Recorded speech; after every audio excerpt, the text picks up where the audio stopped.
10장. 예수님께서는 그곳을 떠나 유대 지방으로 가셨습니다. 다시 많은 사람들이 예수님께 몰려들었습니다. 다른 때와 마찬가지로 예수님께서 그들을 가르치셨습니다.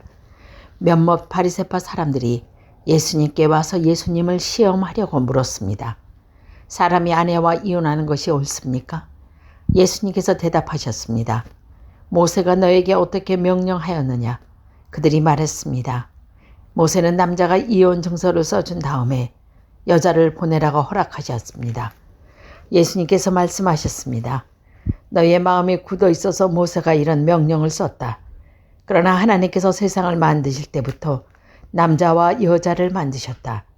그러므로 남자가 자기 아버지와 어머니를 떠나 아내와 더불어 둘이 한 몸이 될 것이다.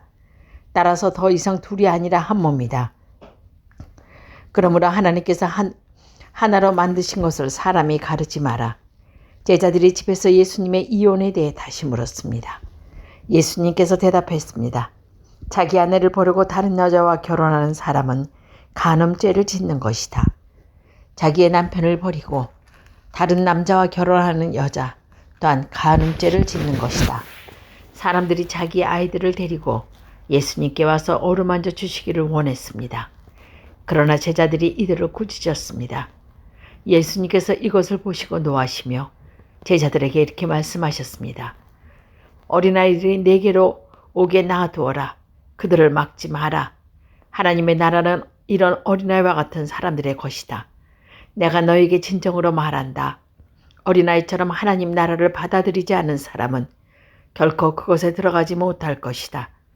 그리고 예수님께서 어린아이들의 팔에 앉으시고 손을 얹어 축복하셨습니다. 예수님께서 길을 떠나시려고 할 때 한 사람이 달려와 예수님 앞에 무릎을 꿇었습니다. 그리고 여쭈었습니다. 선하신 선생님, 영원한 생명을 상속받으려고 무엇을 해야 합니까? 예수님께서 대답하셨습니다. 왜 나를 선하다고 하느냐? 오직 하나님 외에 아무것도 선하지 않다. 내가 계명을 안다. 살인하지 마라, 간염하지 마라, 도둑질하지 마라, 거짓 증거를 대지 마라, 속이지 마라, 내 부모를 공경하라. 그 사람이 말했습니다. 선생님, 저는 어려서부터 이 계명들을 다 지켰습니다. 예수님께서 그 사람을 보시고 사랑스럽게 여겼습니다. 그리고 말씀하셨습니다. 내게 부족한 거 하나가 있어. 가서 내가 가진 것을 모두 팔아 가난한 사람에게 주어라. 그러면 하늘에서 보화가 있을 것이다. 그리고 와서 나를 따라라. 이 말씀을 듣고 사람들은 매우 슬퍼하며 떠났습니다. 그것은 그 사람이 많은 재물을 가지고 있었기 때문입니다. 예수님께서 제자들을 보시며 말씀하셨습니다. 부유한 사람이 하나님 나라에 들어가는 것이 얼마나 어려운가. 제자들은 예수님 말씀에 놀랐습니다. 예수님께서 다시 말씀하셨습니다. 얘들아, 하나님 나라에 들어가는 것이 얼마나 어려운지 부자가 하나님 나라에 들어가는 것보다 낙타가 바늘길을 지나는 것이 더 쉬울 것이다. 제자들은 더욱더 놀라며 서로 말하였습니다. 그러면 과연 누가 구원을 받을 수 있을까? 예수님께서 제자들을 바라보며 말씀하셨습니다. 사람은 할 수 없으나 하나님은 할 수 있다. 하나님 것 모든 것이 가능하다. 베드로가 예수님께 말했습니다. 보십시오. 우리는 선생님을 따르려고 모든 것을 버렸습니다. 예수님께서 대답하셨습니다. 내가 너에게 진정으로 말한다. 나와 복음을 위해 자기 집과 형제, 자매, 어머니, 아버지, 자식 또는 밭을 버려버린 사람은 이 세상에서 핍박과 함께 집, 형제, 자매, 어머니, 자녀 그리고 밭을 100배로 받을 것이다. 그리고 오는 세대에서는 영원한 생명을 얻을 것이다. 첫째가 꼴찌가 되고 꼴찌가 첫째 되는 사람이 많을 것이다. 예루살렘에서 올라가는 길에 예수님께서 사람들보다 먼저 걸어가셨습니다. 제자들이 놀랐고 뒤따르던 사람들도 두려워했습니다. 예수님께서 12 제자를 따로 부르셔서 어떤 일이 예수님께서 일어날지 말씀하시기 시작하셨습니다. 봐라, 우리가 지금 예루살렘으로 간다. 인자가 대제사장과 율법 학자들에게 넘겨질 것이다. 그들은 인자에게 사형을 선고하고 이방 사람들에게 넘겨줄 것이다. 이방 사람들은 인자를 조롱하고 침을 뱉고 채찍으로 때리고 죽일 것이다. 그러나 인자는 3일 뒤에 다시 살아날 것이다. 세베대의 두 아들인 야고보와 요한이 예수님께 와서 말했습니다. 선생님, 우리의 소원을 들어주시기를 원합니다. 예수님께서 물으셨습니다. 너희가 내게 무엇을 원하느냐? 그들이 대답했습니다. 저희가 주의 영광스러운 나라에서 선생님의 오른쪽과 왼쪽에 앉게 허락해 주십시오. 예수님께서 대답하셨습니다. 너희가 요구하는 것이 무엇인지 알지 못하는구나. 너희는 내가 마시는 잔을 마실 수 있느냐? 그리고 내가 받는 세례를 받을 수 있느냐? 그들이 대답했습니다. 예, 우리는 할 수 있습니다. 예수님께서 그들에게 말씀하셨습니다. 내가 마시는 잔을 너희가 마시며 내가 받는 세례를 너희가 받을 것이다. 그러나 내 오른손이나 왼쪽에 있는 것은 내가 허락하는 것이 아니다. 이 자리는 정해놓은 사람들에게 돌아갈 것이다. 이 말을 듣고 나머지 10명의 제자들이 야고보와 요한에게 화를 내기 시작했습니다. 예수님께서 제자들을 부르시고 말씀하셨습니다. 너희가 아는 것처럼 이방 사람들이 통치자라는 사람들을 지배하려고 한다. 고관들도 사람들에게 세도를 부린다. 그러나 너희는 그래서는 안 된다. 누구든지 너희 중에서 높아지려거든 종이 되어야 한다. 누구든지 너희 중에서 첫째가 되려거든 모든 사람의 종이 되어야 한다. 인자도 섬김을 받으러 온 것이 아니라 섬기러 왔다. 인자는 자기 생명의 많은 사람들을 대속물로 주려고 왔다. 예수님과 제자들이 여리고에 왔습니다. 예수님께서 제자들의 많은 사람들과 함께 여리고를 떠나실 때 디베오도의 아들 바디메오라고 하는 앞을 못 보는 거지가 길가에 앉아 있었습니다. 나사렛 예수님이라는 소리를 듣고 그는 소리 지르기 시작했습니다. 다윗의 자손 예수님, 제게 자비를 베풀어 주십시오. 많은 사람들이 그에게 조용하라고 엄하게 말했습니다. 그러나 그는 더욱더 크게 소리쳤습니다. 다윗의 자손이여, 제게 자비를 베풀어 주십시오. 예수님께서 멈춰서서 말씀하셨습니다. 그 사람을 이리로 데리고 오너라. 사람들이 그를 불렀습니다. 안심하고 일어나게. 예수님께서 자네를 부르고 계시네. 그는 겉옷을 거기에 두고 벌떡 일어나 예수님께로 갔습니다. 예수님께서 그에게 물으셨습니다. 무엇을 해주기를 원하느냐? 보지 못하는 자가 대답했습니다. 선생님, 다시 보기를 원합니다. 예수님께서 가거라. 내 믿음이 너를 낫게 하였다라고 말씀하셨습니다. 그 즉시 그는 보게 되었고 예수님을 따라 나섰습니다. 11장. 예수님과 제자들이 예루살렘 근처 곧 올리브산 가까이에 있는 밭베기와 베다니 마을에 이르렀습니다. 그곳에서 예수님은 두 제자들을 보내셨습니다. 예수님께서 그들에게 말씀하셨습니다. 건너편 마을로 가거라. 거기 가면 지금까지 아무도 탄 적이 없는 나귀 새끼 한 마리가 메어 있는 것을 볼 것이다. 그것을 풀어서 이리로 가지고 오너라. 누가 너희에게 왜 이러십니까? 라고 말하면 주님께서 필요하시답니다. 곧 이리로 돌려 보내실 것입니다. 제자들이 마을로 들어가서 길 쪽으로 있는 문에 묶여있는 나귀 새끼를 발견하였습니다. 제자들이 나귀를 풀었습니다. 서 있는 사람이 제자들에게 물었습니다. 나귀를 풀다니 무엇을 하려는 것이요? 제자들이 예수님께 알려주신 대로 대답했습니다. 그러자 허락해 주셨습니다. 제자들이 예수님께 나귀 새끼를 끌고 왔습니다. 그들이 겉옷을 나귀 위에 얹었고 예수님께서 거기에 앉으셨습니다. 많은 사람들이 자기들의 겉옷을 펴서 길 위에 펼쳤습니다.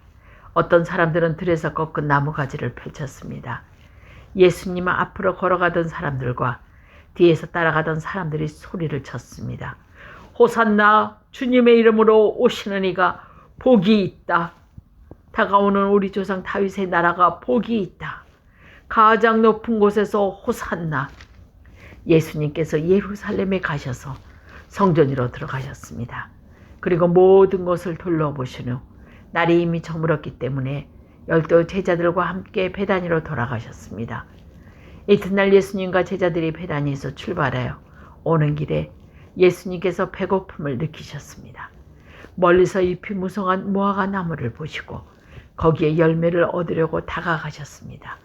그러나 무화과는 없고 잎사귀만 풍성할 뿐입니다. 그것은 아직 무화과가 열릴 때가 아니었기 때문입니다. 예수님께서 나무에게 말씀하셨습니다. 다시는 아무도 내 열매를 먹지 못할 것이다. 제자들이 이 말씀을 들었습니다. 예수님과 제자들은 예루살렘에 왔습니다.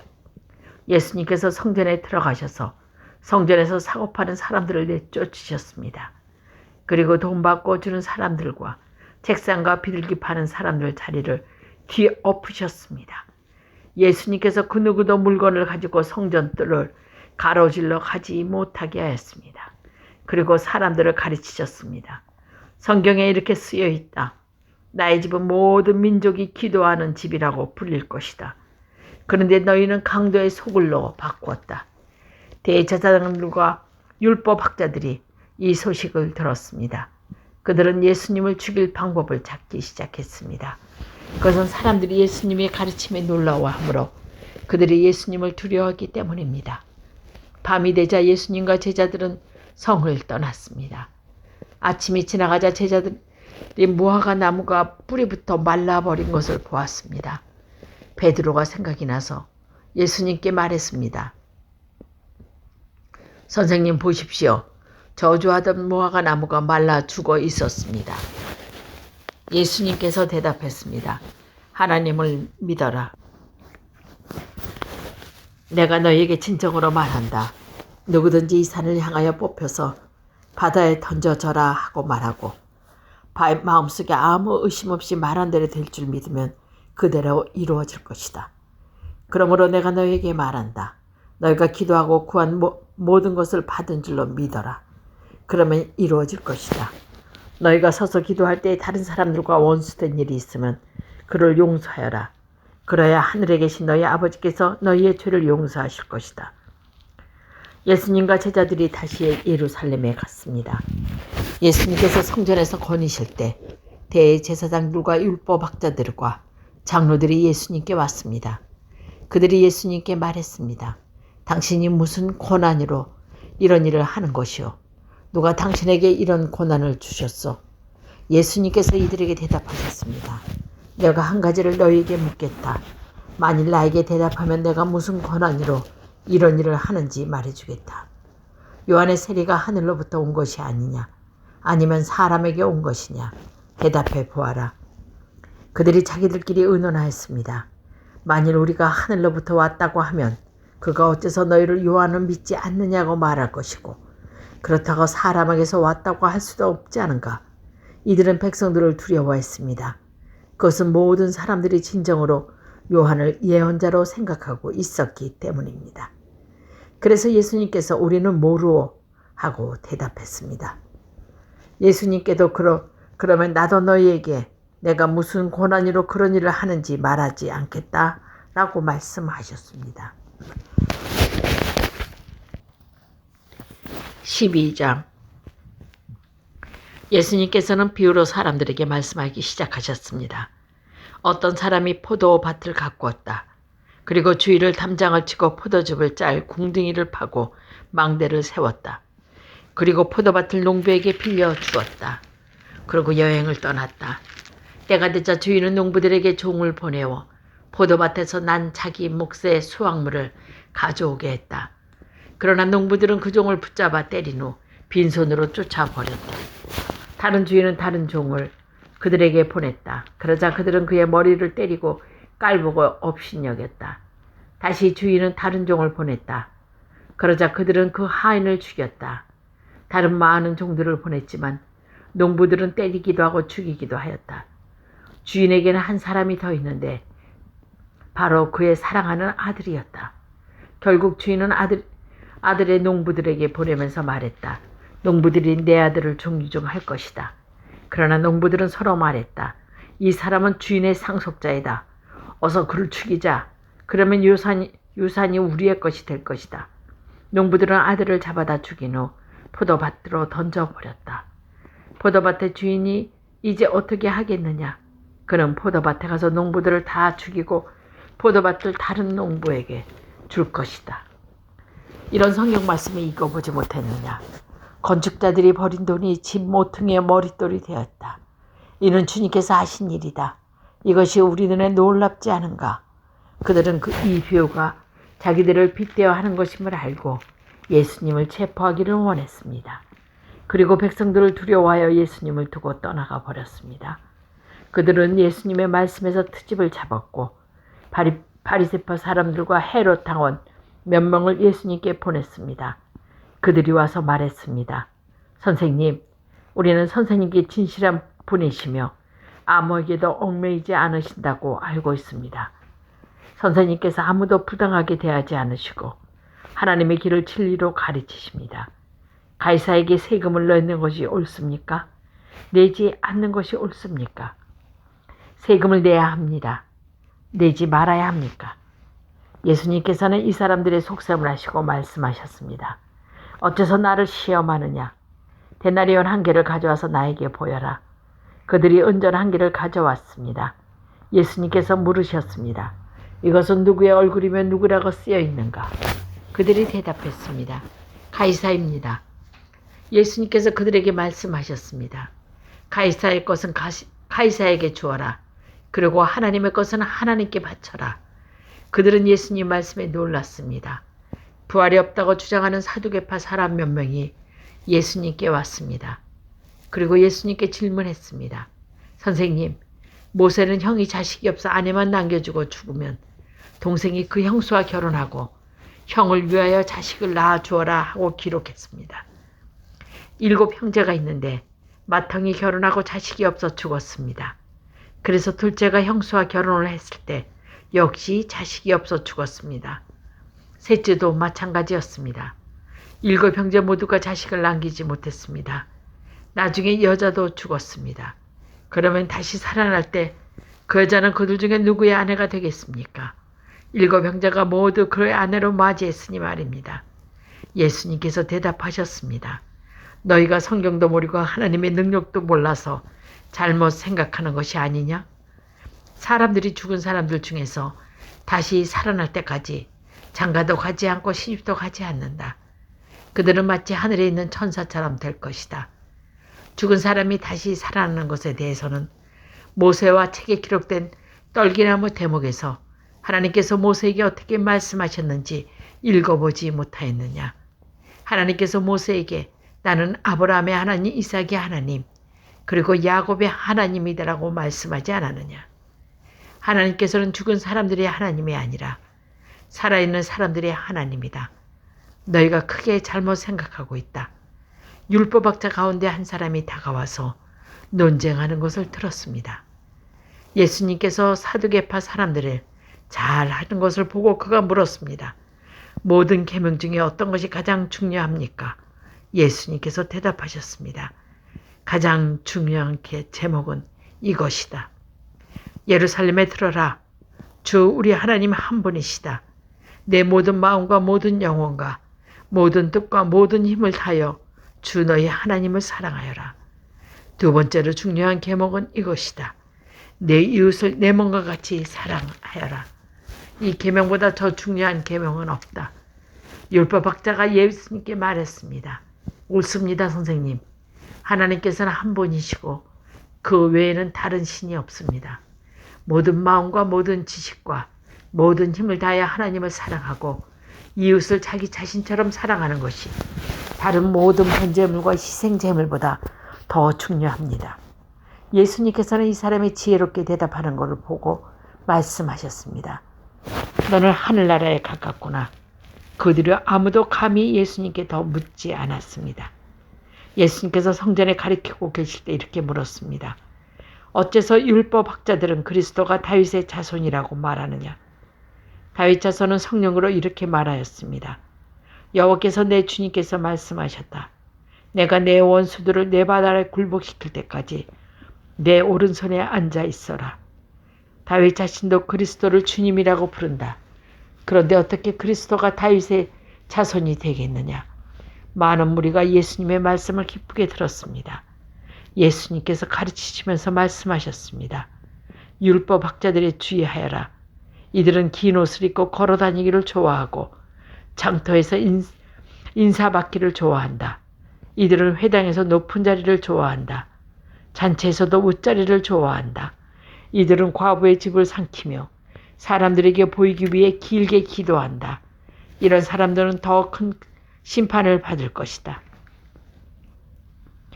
예수님께서 헌금함 맞은편에 앉으셔서 사람들이 어떻게 헌금하는가를 보셨습니다.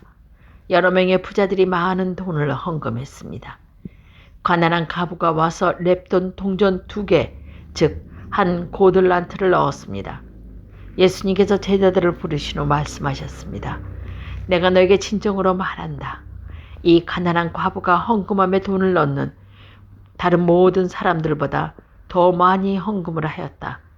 다른 모든 사람들은 넉넉한 중에서 헌금을 하였지만 과부는 가지고 있던 모든 것, 즉 생활에 필요한 돈 전부를 바쳤다.